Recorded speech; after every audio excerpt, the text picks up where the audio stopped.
Nima bo'lgan ekan? Avariya bo'lgan. Mashina urib ketdi. To'g'ri qoldirish yo'q. Nima bo'lgan? Nima? Mashina urib ketgan deyapti. Mashina urib ketgan deydi. Qo'rqqanmish murojaat qilishga.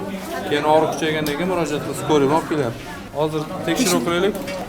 Dastlabki berilgan ma'lumotlarga qaraganda ushbu bemorni mashina urib ketgan va o'sha haydovchi bemorni yotoqxonaga olib borib tashlagan.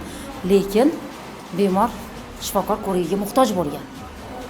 Bemorning yonida kelgan hamrohlarning aytishicha, bu qiz talaba ekan va yotoqxonada yashagan. Uni ko'chada mashinasida urib yuborgan haydovchi esa hozir tun shifoxonalar ishlamaydi deya qizni yotoqxonaga tashlagan u ketib qolgan. 2006-yilda tug'ilgan 18 yoshli qiz Nexia 3 avtomashinasi urib voqea joyidan shofyor qochib ketgan.